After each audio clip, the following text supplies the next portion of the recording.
Sa planetang Earth, umabot na sa sukdulan ang tensyon. Ang katawan ni Beerus ay kumukulo sa itim na mahika. Sinabi niya sa sarili, ito na ang huling pagkakataon ko. Kapag pumalya ako ngayon, wala nang takas mula sa Farao. Sa isang iglap, sumugod siya sa bilis na hindi masukat. Pero bago pa tumama ang atake, naglaho si Goten. Nanlaki ang mga mata ni Beerus habang nasabi niya, ano? Biglang lumitaw si Goten sa likuran niya. Ang boses niya ay kalmado, ngunit puno ng kapangyarihan. Nakikita ko ang takot sa mukha mo. Walang duda na may nagtulak sa iyo sa kabaliwang ito. Pero walang anumang dahilan ang makakapagbigay katwiran sa ginawa mo sa aking ama at sa aking kapatid. Sa isang iglap, sinuntok niya ang panga ni Beerus ng may napakalakas na puwersa, at nasabi ni Beerus, hindi makapaniwala. Impossible. Saan nanggaling ang kapangyarihang ito? Marahas na tumilapon pa atras si Beerus at bumagsak sa lupa habang pabulong niyang sinabi sa sarili niya. Imposible, kahit sa pinakamataas na antas ng itim na mahika, hindi ko pa rin mabasa ang galaw niya. Hindi siya binigyan ng kahit isang sandali para makahinga. Muling naglaho si Goten. Paglitaw niya, nasa harapan na agad siya ni Beerus. Matalim at walang awa ang kanyang titig habang sinabi niya, hindi sapat ang kamatayan. Ipaparamdam ko sa iyo na sana ay kamatayan na lang ang naging wakas mo. Pagbabayaran mo ang bawat sandali ng sakit na idinulot mo. Sumabog sa galit si Beerus at sumigaw ng buong lakas. Tumahimik ka. Hindi magpapatuloy ang iyong pag-iral. Isang napakalakas na pagsabog ang yumanig sa buong lugar. Nagsimula ang labanan. Nagpalitan sila ng suntok sa bilis na hindi makita. Kahit ang kanilang mga kasama ay hindi makapanatiling nakatayo. Nanginig ang kanilang mga katawan sa tindi ng puwersa. May isa sa kanila ang nagsabi, hindi ito maaari. Hindi kakayanin ng planetang ito. Mabilis na kumilos si Piccolo. Sumugod siya papunta kay Gohan na nakahandusay sa lupa. Nakahandusay ang kanyang katawan. Ngunit humihinga pa siya, bagamat hirap. Sa kabilang panig, binuhat at iniligtas ni Vados si Caulifla, pero ang mararahas na shockwave ay yumanig sa buong Earth. Sa gitna ng kaguluhan, malinaw na si Goten ang may kalamangan, malamig niyang sinabi. Umaasa akong hindi ka agad mamamatay dahil nagsisimula pa lang ang sakit. Sa isang iglap, nagpakawala siya ng isang malakas na suntok kay Beerus, parang may sumabog sa loob ng katawan nito. Dumura ito ng dugo pagkatapos ay lumuhod. Nagsimula ng manghina ang kanyang kapangyarihan. Sa ibaba, gulat na sabi ni Krillin. Mukhang matatapos na ito ni Goten. Napakalinaw na ng agwat ng kapangyarihan. Pero agad na sumagot si Vados ng may pag-aalala. Sa panlabas, tama, pero kapag sinilip natin ng mas malalim. Huwag nating kalimutan na hindi nag-iisa si Beerus. May isang nilalang na sumusuporta sa kanya. Ang Farao ang nagbigay sa kanya ng itim na mahika. At maaaring ang sinumang tinamaan niya dahil sa mahikang iyon ay hindi madaling makabawi. Nagulat ang lahat at agad na napatingin kay Gohan na inaalagaan ni Piccolo. Ngunit nakahiga pa rin siya. Sabi ni Krillin, ibig bang sabihin nito na maaaring hindi na maibalik si Gohan? Gulat na sagot ni Piccolo, ilang beses ko na siyang sinubukan. Hindi tumutugon ang kanyang katawan sa aking enerhiya. Napatulala ang lahat sa narinig, lalo na si Goten. Sabi ni Vados, ang tunay na panganib ay hindi pa nagpapakita. Ang lahat na nangyayari ngayon ay bahagi lamang ng plano ng Farao upang makabalik. Sabi ni Caulifla, pero nasaan si Goku? Hindi ko na maramdaman ang kanyang enerhiya. Sa loob ng selyadong dimensyon, nakatayo si Goku sa harap ng unang hari ng Saiyan. Ang kanyang titig ay hindi na lang puno ng pagkagulat, kundi puno na rin ng pag-aalala. Seryosong sabi niya, paano mo ako nagawang dalhin sa lugar na ito? Iniwan ko ang mga kaibigan ko sa matinding panganib at kailangan kong bumalik ngayon. Matatag na sumagot ang hari ng Saiyan. Ang unang bagay na dapat mong maunawaan ay ako ang lumikha ng enerhiyang Kai at kaya kong kontrolin ang pinakadiwa ng kapangyarihan ng bawat Saiyan. Tulad ng sinabi ko sa'yo, nang matupad ang kondisyon na 3 ang nakaabot sa Ultra Instinct, nagawa ko nang maimpluwensyahan ang mundo sa labas. At ikaw ang pinili ko. Gulat na sabi ni Goku, ako. Bakit? Lumapit ang hari. Dahil ikaw lamang ang hindi nawala ng puso. Isang pusong naniniwala sa pag-asa at kapayapaan kahit sa pinakamabibigat na labanan. At dahil doon, ipagkakaloob ko sa iyo ang isang sinaunang kapangyarihan. Isang kapangyarihang walang sinumang nilalang ang makakatapat. Agad na humakbang pasulong si Goku. Kung ganoon, gaano katagal ang abutin? Ngunit hindi sumagot ang hari. Dahan-dahan niyang itinaas ang kanyang kamay at nagsimulang mabuo ang mga misteryosong simbolo sa pagitan ng kanyang mga daliri habang sinabi niya, ipikit mo ang iyong mga mata at ituon ang iyong kamalayan sa Ultra Instinct. Agad na sumunod si Goku. Ipininikit niya ang kanyang mga mata. Nagsimula siyang mag-focus, sinusubukang abutin ang Ultra Instinct. Pero biglang nanginig ang kanyang katawan, pagkatapos ay napasigaw siya, sumabog ang liwanag mula sa kanyang katawan. Kasabay nito, rumagasa ang enerhiya mula sa kamay ng hari. Direkta itong pumasok sa katawan ni Goku. Pagkatapos noon, biglang kumalma ang lahat. Dahan-dahang iminulat ni Goku ang kanyang mga mata. Tumingin siya sa kanyang mga kamay, pagkatapos ay sa kanyang katawan. Gulat niyang sinabi, ano ang nangyari? Sinusubukan kong abutin ang Ultra Instinct, pero iba ito. Lumingon siya at nakita ang isang buntot. Nanlaki ang kanyang mga mata sa pagkabigla. Isang buntot. Paano mo ito ipapaliwanag? Sinabi ng hari ng Saiyan, ang unang henerasyon ay nagtataglay ng ganap na kadalisayan, at ngayon ay dala mo na ang katangian ng sinaunang henerasyon. Ngunit hindi pa iyon ang lahat. Ipatong mo ang iyong kamay sa aking katawan. Walang pag-aatubili, ipinatong ni Goku ang kanyang kamay sa balikat ng hari. Sa mismong sandaling iyon, nagsimula ang isang kakaibang ritual. Mga simbolo ang nabuo sa paligid nilang dalawa at unti-unting lumipat ang sinaunang kapangyarihan papunta kay Goku. Ngunit biglang nagbago ang ekspresyon ni Goku. Gulat niyang sinabi, sandali, nararamdaman ko ang nangyayari sa labas. Si Goten, nagbago ang kanyang kapangyarihan. Kalmadong sumagot ang hari, natural lamang iyon, bahagi ng orihinal na kapangyarihang ibinigay ko sa iyo. Pansamantala kong ipinasa ang isang bahagi nito sa iyong anak upang maprotektahan niya ang iba habang hindi ka paganap. Huminga ng malalim si Goku, malinaw ang pag-aalala sa kanyang mukha. Sabihin mo sa akin, ano ang nangyayari sa labas? Makinig kang mabuti. Si Frieza, na nagtangkang pumatay sa iyo, ay isa lamang kasangkapan. Ginamit siya ni Beerus. Hindi kumilos si Beerus ng mag-isa.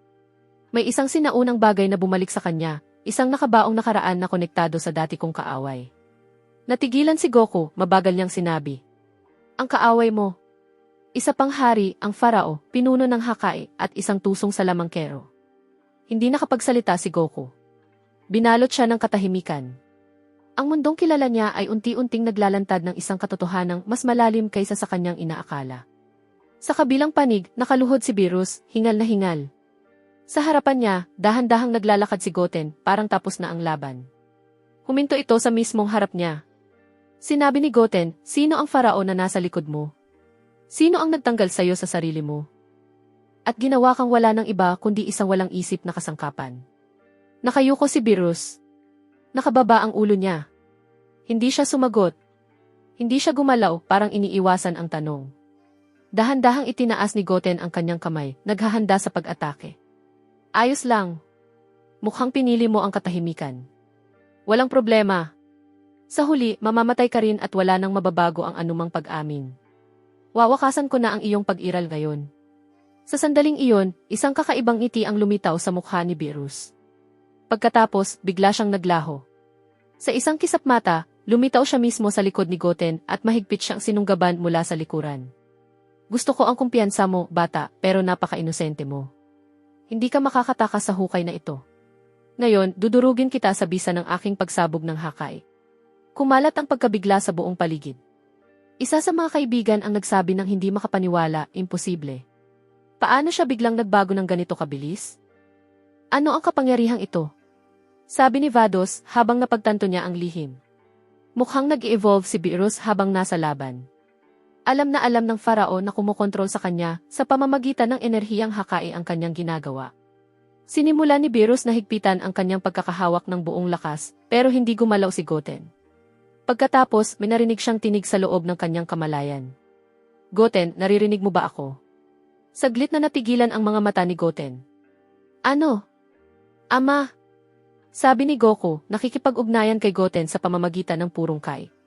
Tama, ako ito. Hindi ako namatay. Hinila ako sa ibang lugar ng sinaunang hari. At ngayon, makinig kang mabuti. Kung ano ka ngayon at kung ano ako ngayon ay magkaugnay dahil sa hari. Pero ang pinakamahalaga ngayon, huwag mong dagdagan ang presyon sa laban na ito. Sa oras na ito, huwag kang mag-focus sa pagtatapos kay Beerus dahil ang pagtaas ng presyon sa enerhiyang Hakai ay magpapabilis sa paglitaw ng sinaunang hari na iyon. Sa sandaling iyon, naunawaan ni Goten ang lahat. Pero tumatawa si Beerus. Tapos na ang oras mo. Ito na ang wakas mo. Pagkatapos, itinaas niya ang kanyang kapangyarihan sa sukdulan at pinasabog ang enerhiyang Hakai sa loob ng katawan ni Goten. Isang napakalakas na pagsabog ang sumiklab. Kumalat ang alikabok sa buong paligid, natakpan ang paningin ng mga kaibigan. Sa sandaling iyon, nakatayo si Beerus sa gitna ng alikabok, ang kanyang mga mata ay matalim na nagmamasid. Hindi maaari ito. Hindi ako makapaniwala na ganito lang siya kabilis natapos. Huminto siya sandali, sinusubukang maramdaman siya. Tuluyan nang nawala ang kanyang enerhiya. Nakakapagtaka ito. Saan siya napunta? Ilang segundo lang ang lumipas at biglang nanigas ang katawan ni Beerus, isang nakakatakot na pakiramdam ang bumalot sa kanya. Ang katotohanan ay nasa likod niya. Hindi man lang siya nabigyan ng pagkakataong lumingon nang may biglang pumulupot ng mahigpit sa kanyang leeg. Si Goten iyon, mahigpit ang pagkakahawak sa leeg ni Beerus. Sinabi ni Goten nang may panunuya. Mukhang hindi mo pa rin naunawaan ang tunay mong kalagayan sa laban na ito. Umaasa akong sa puntong ito, tinanggap mo na ang magiging resulta sa pagitan natin. Tama na. Gusto ko lang maintindihan. Ano ba ang bagay na bigla mong naging anyo? Ikaw na isinumpang batang hamak. Ngumiti si Goten. Maintindihan? At bakit mo gustong maintindihan? Naghahanap ka ba ng dahilan para sa kahinaan mo? Walang saysay. Kahit papaano, masasaksihan ng mundong ito na nabuhay ka bilang isang malupit na pinuno at mamamatay ka sa kahihiyan sa aking mga kamay. Biglang sumiklab ang galit ni Beerus. Isang simbolong parang agos sa kanyang dibdib ang nagsimulang magningning ng matindi. Lumitaw ang mga ugat sa buong katawan niya. Sa mismong sandaling iyon, umabot kay Goten ang tinig ni Goku. Goten, pakawalan mo siya agad. Huwag mo siyang idiin. Saglit na nanginig ang mga mata ni Goten. Ama, hindi karapat-dapat mabuhay ang nilalang na ito kahit isang sandali pa. Kailangan ko na siyang tapusin ngayon. Mabilis na sinabi ni Goku, makinig ka sa akin, hindi ito ordinaryong laban. May mas malaki pang nangyayari.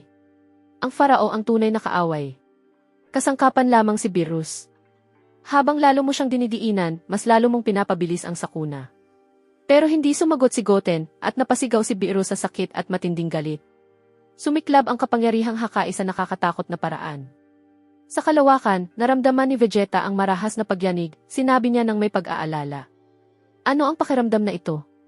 May mapanganib na nangyayari. Hindi ko ito maaaring baliwalain. Ngunit pinipigilan siya ni Whis, sinabi ni Vegeta. Gaano mo pa ako katagal pipigilan? Kailangan ko nang umalis ngayon. Matatag na sinabi ni Whis. Ang pakikialam mo ngayon ay hindi makakapagligtas ng sinuman. Maaaring lalo pa nitong palalain ang lahat. Malapit na ang paglitaw ng sinaunang hari at ang anumang dagdag na presyon ay maaaring magdulot ng katapusan. Sa isang malayong lugar, nagtipon ang mga tagapamahala ng pagkawasak. Matinding sinabi ni Belmod. Nakita na ninyo ang nangyari kay Champa. Ang simpleng pagkabigo sa pagtupad sa utos ng Farao ay sapat na upang wakasan siya. Nasa tunay na panganib na tayo ngayon. Nagkatinginan silang lahat. Nagpatuloy si Belmod ng matatag. Kailangan nating maintindihan ang isang bagay. Ang ginagawa natin ay hindi walang saysay, kundi para protektahan ang ating ranggo at ang katatagan ng pag-iral. May isa pang nagsalita. Ang mga sa iyan ay naging banta. At kung kakailanganin na wasakin ang planetang Earth ng tuluyan, hindi tayo magdadalawang isip. Sumunod ang maikling katahimikan. Pagkatapos, narinig ang tinig ni Kitela. Sumasang-ayon ako. Sa totoo lang, kinamuhian ko si Goku mula pa noong simula. At marahil ito na ang pagkakataon nating ibuhos ang galit na iyon sa kanyang mundo. Walang tumutol. Malinaw ang kanilang pagkakasundo. Ngunit sa isang malayong sulok, may isang tahimik na nagmamasid. Ang Grand Priest, walang nakaramdam sa kanya, nakikinig sa bawat salita. Sinabi niya sa sarili, patawad, Zeno. Sa pagkakataong ito, hindi ko magagawang protektahan si Goku. Ang pinakamahalaga ay ang balanse. Magbabalik ang Farao at kung sasalungatin ko ang kanyang kalooban ngayon, babagsak mismo ang balanse at masasaksihan natin ang wakas. Sa mismong sandaling iyon sa planetang Earth, lalo pang lumakas at naging nakakatakot ang sigaw ni Beerus. Umabot ang presyon sa hindi likas na hangganan. Pagkatapos, isang napakalakas na pagsabog, kalahati ng planeta ang nayanig. Nabiyak ang lupa. Sa likod ng pagsabog ay isang malalim, wasak na bunganga. Nakatayo si Goten sa lupa. Isa sa mga kaibigan ang nagsabi ng may pag-aalala. Tapos na ba? Sana nga. Sinubukan ni Vados na maramdaman ang enerhiya. Ipininig niya ang kanyang mga mata habang sinasabi, hindi ko na maramdaman ang kapangyarihan ni Beerus. Pero maaari bang ganito lang kadaling matapos ito? Nakatitig si Goten sa malalim na bunganga habang sinasabi na wala ang kanyang kapangyarihan. Pero sino ba ang faraon na ito? Ang nagtulak sa kanya sa kabaliwang ito. Isang mabigat na katahimikan ang sumunod, parang ang mismong universo ay napigil ang hininga. Walang tunog. Lumipas ang 1 minuto, pagkatapos ay biglang marahas na yumanig ang buong lugar. Ang malalim na bunganga ay nagsimulang manginig, saka sumabog na parang naggangalit na bulkan. Isang napakalaking haligi ng liwanag ang sumiklab pa itaas sa langit. Lumitaw si Beerus, ngunit hindi na siya katulad ng dati. Ang kanyang katawan ay tila na baluktot. Ang kanyang mga mata ay may dalang hindi mabasang kadiliman. Sa pagkakataong ito, makikita ninyo ang hindi pa ninyo kailanman nakita. Walang awa at walang pag-aatubili. Bago pa niya matapos ang kanyang mga salita, bigla siyang naglaho ng walang anumang babala. Kasunod nito, isang pag-ataking hindi nakita ang tumama. Tinamaan si Goten at lumipad paatras ng may napakalakas na puwersa. Malakas na bumagsak ang kanyang katawan sa lupa, sa unang pagkakataon mula nang magsimula ang laban. Napatigil ang buong paligid sa matinding pagkabigla. Impossible. Hindi ako makapaniwala sa nakikita ng aking mga mata. Sinabi ni Vados ng may tensyon, ngayon ko na naintindihan. Ang kinatatakutan natin ay nagsisimula ng magkatotoo. Sinusubukan ng faraon na lumitaw sa pamamagitan ng katawan ni Beerus. Ang itim na mahika sa loob niya ay lalo pang tumataas habang tumitindi ang presyon. Hindi lang nito pinapalakas ang kapangyarihan niya, tinatago rin nito iyon sa pandama. Dahan-dahang tumayo si Goten na parang walang nangyari. Magaling! Nagiging tunay na kapanapanabik na ito. Ipakita mo pa. Naramdaman ni Beerus ang panunuya at sa pagkakataong ito, mas matindi ang kanyang galit. Direkta siyang sumuntok papunta kay Goten. Pero hindi gumalaw si Goten. Huminto ang suntok na parang tumama sa isang hindi nakikitang pader. Malamig na sinabi ni Goten, iyon na ba ang kaya mo? Ibinaba ko ang aking bantay para makita ang tunay mong hangganan, pero sinasayang mo lang ang oras ko. Lalong nagliyab ang galit ni Beerus. Duduruin kita. Wawasakin kita hanggang sa tuluyan kang maglaho sa pag-iral. At muli siyang sumugod. Ngunit bigla siyang naglaho. Isang sandaling katahimikan ang bumalot sa paligid.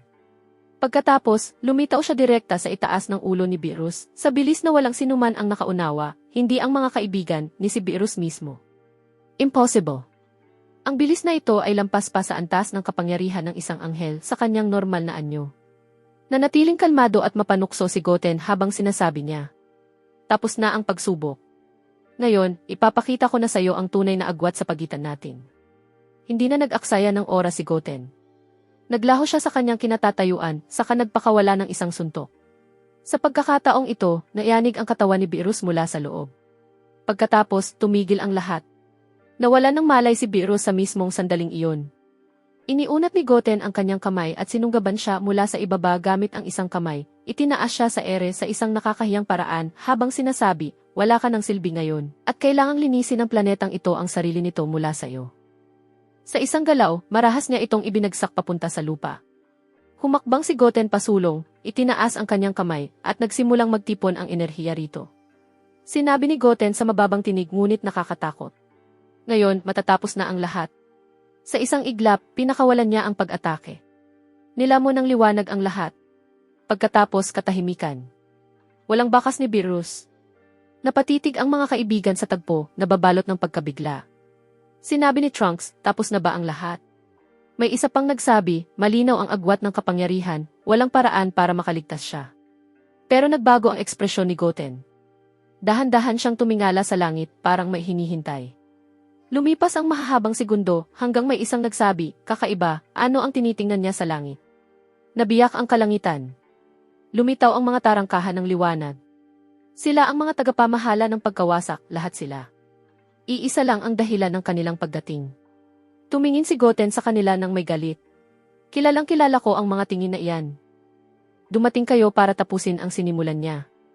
Tahimik na nabigla si Vados. Ngayon ko lang sila nakitang kumilos nang wala ang kanilang mga anghel. Pinayagan ba ito ng aking ama? Sa selyadong mundo, napakalakas na enerhiya ang dumadaloy papasok sa katawan ni Goku, ngunit hindi siya panatag. Impossible ito.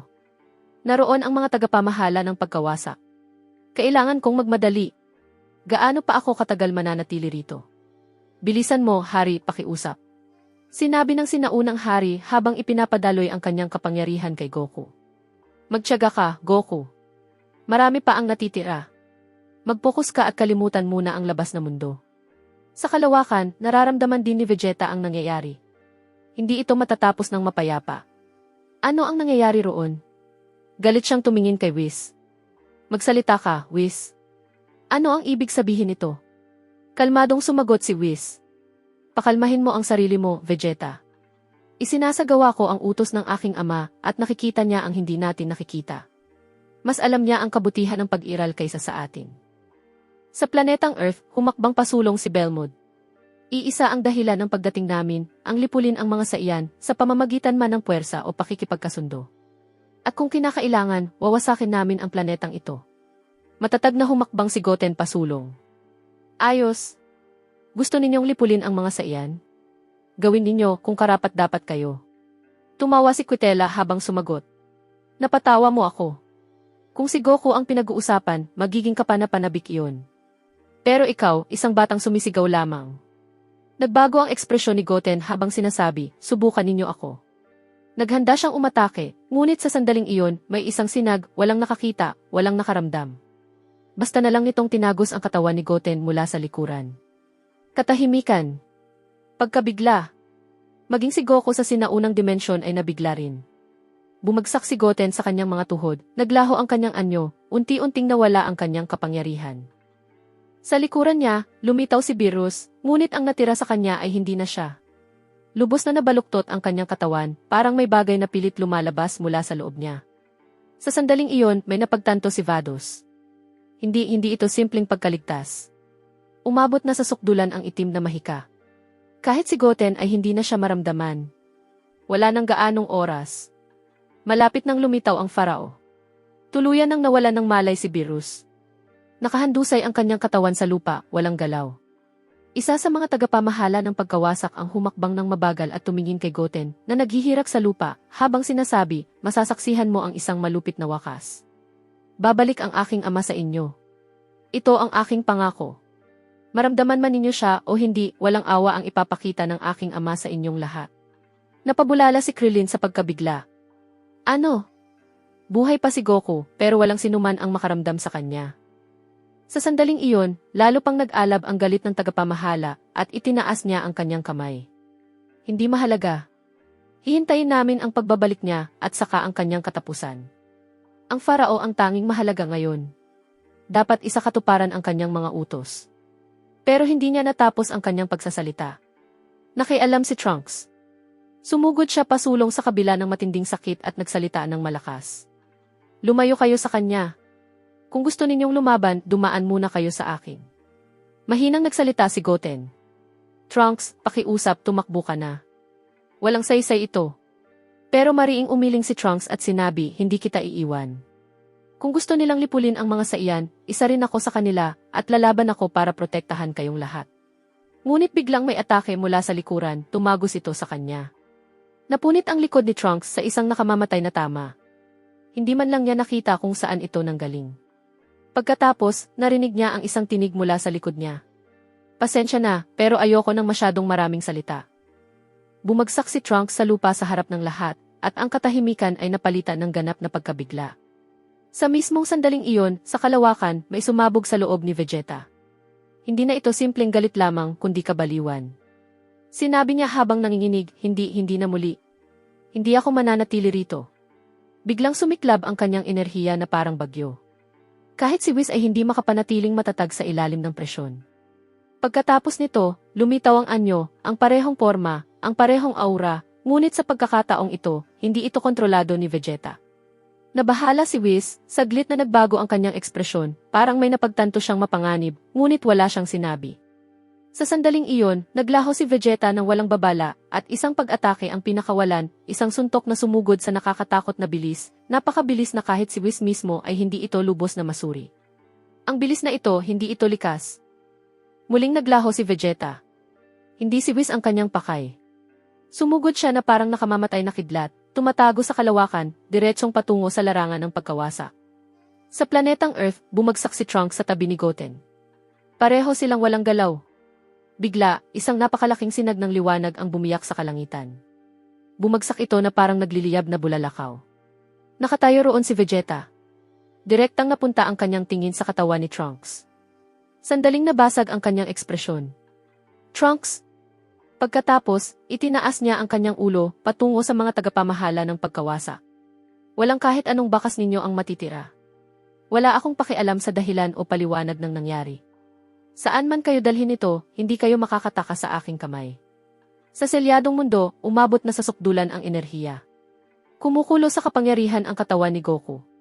Isang sigaw ang kumawala mula sa kanya. Sumabog ang liwanag mula sa kanyang kalooban. Hindi ito ordinaryong liwanag, kundi isang dalisay, sinaunang, pangunahing ningning. Para bang ito ang pinagmulan ng mismong kapangyarihan. Lubos nang nagbago ang kanyang anyo. Isang umaagos na aura, isang dalisay na buntot ng saiyan, mas matibay na katawan, at isang nakakatakot na katahimikan ang bumabalot sa kanya.